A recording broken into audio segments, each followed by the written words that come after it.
안녕하십니까. JTBC 전정뉴스입니다. 지난 주말 서해안에 내린 집중호우로 500헥타르가 넘는 농경지가 침수 피해를 입은 것으로 잠정 집계됐습니다. 전라북도에 따르면 지난 주말 집중호우로 부안과 김제, 군산 등 3개 시군에서 농경지 526헥타르와 주택 10가구가 침수 피해를 입었습니다.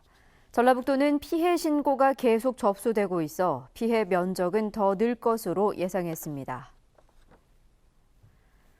로컬푸드 직매장에서 파는 농산물에서 또다시 기준치 이상의 잔류농약이 검출됐습니다. 전라북도 보건환경연구원은 로컬푸드 직매장 20곳에서 파는 농산물 139가지를 대상으로 검사한 결과 쑥갓 1가지에서 기준치 이상의 잔류농약이 검출됐다고 밝혔습니다.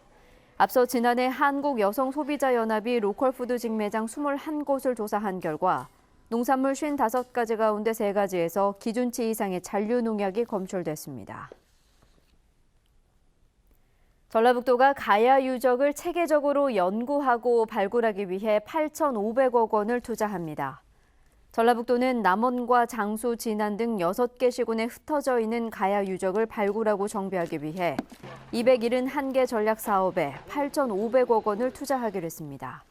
이를 위해 가야사 연구 복원 용역을 마치는 대로 예산 확보 작업에 나서기로 했습니다. 김제 출신의 라승용 전 농촌진흥청 차장이 차관급인 농촌진흥청장으로 임명됐습니다. 전북 출신이 처음으로 전북혁신도시 이전 기관의 기관장으로 임명되면서 국민연금공단과 기금운용본부 등 다른 기관에서도 전북 출신이 기관장으로 선임될지 관심을 모으고 있습니다. 익산역 평화의 소녀상 건립 계획이 차질을 빚고 있습니다. 익산시는 코레일 전북본부에 평화의 소녀상을 익산역에 세울 수 있도록 협조를 요청했지만 코레일 전북본부가 고객의 이동에 지장을 줄 수 있는 우려가 있다며 받아들이지 않고 있다고 밝혔습니다. 익산 평화의 소녀상 건립 추진위원회는 코레일 전북본부의 비협조에 평화의 소녀상 건립이 무산될 위기에 놓였다며 반발하고 있습니다. 고등학생 초청학과 체험형 입시 설명회가 전북대에서 열렸습니다. 내일까지 이틀간 진행되는 전공학과 체험 입시 설명회에는 도내외에서 만여 명의 고교생과 교사 등이 참여하며 전북대는 100여 개 학과의 전공 체험 부스를 운영하고 모의 면접 등 다양한 입시 정보를 제공합니다. 사회적 기업을 지원하기 위한 공간인 소셜 캠퍼스 온 전주가 문을 열었습니다. 고용노동부와 한국사회적기업진흥원이 함께 마련한 소셜 캠퍼스 온에는 사회적 기업 50곳이 입주하게 되며 이들 기업은 기술과 경영, 마케팅 등을 지원받게 됩니다. 도로공사 전북본부가 휴가철을 맞아 고속도로 휴게소 이용 문화 개선 운동을 펼칩니다.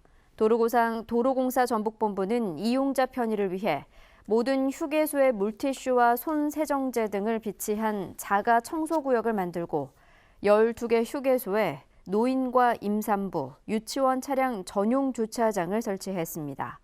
또한 쓰레기 무단 투기 자제와 올바른 주차 요령 등을 설명하는 안내문도 부착했다고 밝혔습니다.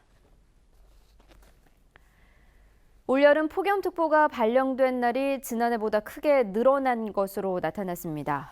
올여름 전북 14개 시군에 내려진 폭염특보는 평균 8.6일로 지난해 2.2일에 비해 4배 가까이 늘었습니다. 전라북도는 폭염 피해를 줄이기 위해 시군의 그늘막 쉼터 설치비와 살수 작업비 등으로 3억 원을 긴급 지원했습니다.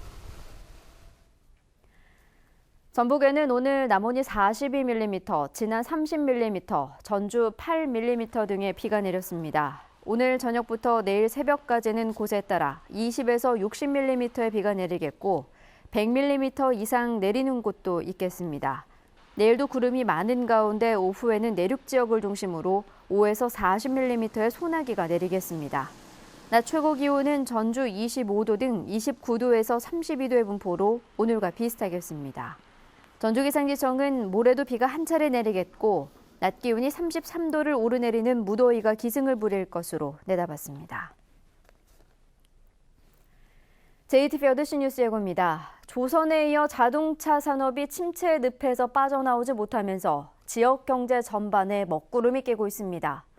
익산 평화육교 재가설 공사를 앞두고 인근 상인들이 영업 보상 등 대책 마련을 촉구하고 나섰습니다. 성추행 사건이 불거진 부안여고 교장이 도의회에 출석했습니다. 성추행 사실을 전혀 몰랐다며 변명으로 일관한 교장에게 의원들의 질타가 쏟아졌습니다. 교도소에 수감 중인 재소자가 뇌출혈로 숨졌습니다. 혈압약만 먹인 채 2시간이나 방치한 교도소의 대응에 문제가 있다는 지적이 나오고 있습니다. 자세한 소식은 JTBC 어드시 뉴스에서 전해드리겠습니다.